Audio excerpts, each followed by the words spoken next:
Yeah, hats off to Coach Lee and his Vanderbilt Commonwealth football team. They're a really tough football team. I knew they were going to come in here with something to prove, and they battled us and battled and battled and battled. But I'm really, really proud of our football team for finding a way to never giving in, never flinching. Every time there was a deficit, we came back, found a way to take a lead. Didn't do what we wanted to in the third and fourth quarter to put the ball game away. Didn't flinch. Defense gave up the first touchdown in overtime. Brady answers with Luther on the first call. And then we find a way to win in overtime. And the crowd was unbelievable all game, and they were the difference. I mean, we called the timeout, the student section, the band, people on the hill. It was obviously a very tough situation for that young man, and I give the fans all the credit. So with that, proud to be 1-0 in the SEC, and I'll open for questions. Eli, when you were walking off the field, I saw you saying, wow. What was your, going through your head after a win? Yeah, I was really proud of the way our team fought. We didn't have even close to our best game, and they just kept fighting. Coach, can you talk about the frustration you feel for? First off, you had another hoop somebody asked about the end of the first half. Yeah, totally my fault. That was a really haphazard decision by me, and the team bailed me out, bottom line. And I've got to be much better. And so, should have never done that. I want to follow up with the kicking game. Yeah. Can you talk about the frustration you feel for Blake? With the 3 misses, the one hit the upright, the second one, I was watching him. It looked like his reaction, he thought he made it, yeah, or whatever. Bottom line, it's got to go between the uprights, and the bottom line, there is no reaction. We got to get better. I got to get better. He's got to get better. We all got to get better. So they didn't go through the uprights. So I'm not frustrated with him. I just know, like I told the team, we're 4-0, and we got a lot of work to do. I think there were some really positives. As far as the way we ran the football, but not good enough in the red zone for sure. When we're kicking that many field goals. You talked about Blake's ability to respond to adversity before. What was from along the sideline before you sent him out for what proved to be the game winning? My conversation with him was quit showing emotional responses and just go out there and execute. And that's what you got to do. You got to trust your training and your fundamentals, and go out there and execute. Eli, we've gotten this far without talking about a guy who ran for 200 yards. Yeah. What did Nate mean to your team today? Unbelievable. Obviously, he had the big run right there in the third quarter. As a special player, I think we've all noticed that and known that. We just got to continue to finish drives for him. That's the unfortunate thing right now is we're just not able in the red zone to finish drives, and we got to take a really hard look at that on what we're not able to do in the red zone and why we're not able to get some touchdowns in there.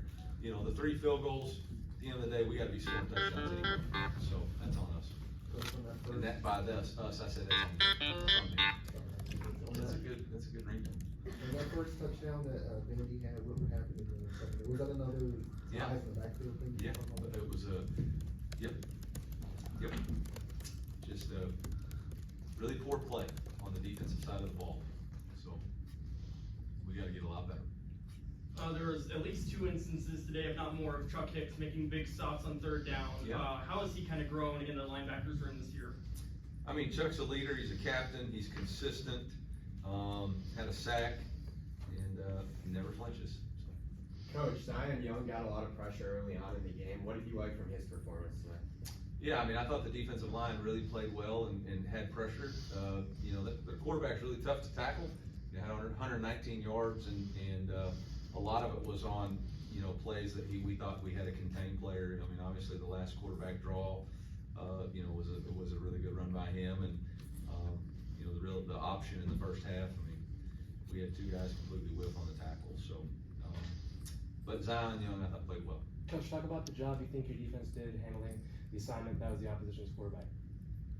Well, they rushed for 119 yards, so it wasn't as good as we needed it to be.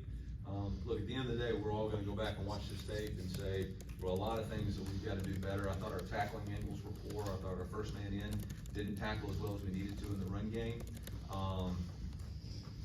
And offensively, we weren't able to score enough points to flip their game plan, which was the goal all week, was try to get to a 2-score lead so that you could have to force them to do something besides run we weren't able to do that. Coach, it seemed like not the usual rushing ability or production for Brady tonight. Was there anything holding him back rushing wise, or just enough? I mean, we had, and he had one key first down right there, in the third quarter, but, yeah, I'm not sure. I'll have to go back and watch the tape. They probably was on me for not having good, play design. What did you think of the pass protection tonight? I thought our pass protection was fine. The sack we took in the, fourth quarter, we were hot, and, that was on us as a or as a play design. So we just gotta get that stuff corrected, but there wasn't anything in the protection that I was upset with. Coach, we saw Brett Norfleet and Marquise Johnson went to the locker room with points. How are they doing? Yeah, Brett's was just a shoe issue. He just had a bottom of his sole broke. Marquise has an ankle, injury.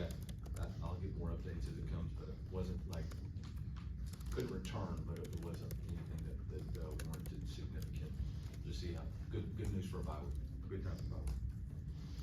Coach, for your offense, is there a way, in other words, a lesson learned, because of the way they bounced back and did so well in overtime? I mean, I don't think we ended well in overtime. I mean, we kicked another field goal in the red zone. We gotta take a hard look at what we're doing in the red area and figure out why we can't sustain drives and why we're not able to convert third downs. So that's on me as the head football coach, and I gotta do a better job finding answers there. Coach, can you take us through the play action, fake touchdown a little bit earlier in the game? We saw on that play. Yeah, we just saw, we knew on tape that they were overreacting to our outside zone, and the great play design by Kirby. You know, we put everything into the boundary, which is a typical run formation for us, and great action, great fake, and great job by the quarterback to find it. Got time for one more question? We got bye week coming up, and then, game at Texas A&M, first road game of the year. What especially are you guys hammering down on, during this bye week to make sure you guys can handle the pressure of that environment? Yeah, I mean, the furthest thing from everybody in that room, the locker room, is mine, and starting with me and my staff, it's gonna be Texas A&M. We gotta go and take a hard look at the Missouri Tigers, and we gotta figure out why we're not executing the third downs, in the red area, why we're not kicking field goals, why we're missing tackles, why we're busting assignments. So I'm not even kinda worried about Texas A&M.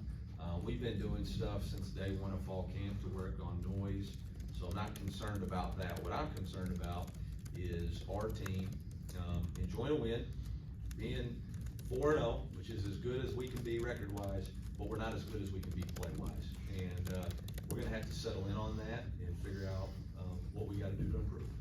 And it starts with me, and it starts with that being the message to the team, and, that's what we'll do. We'll work to improve. That's always been how we've approached bye weeks, and that's not gonna change.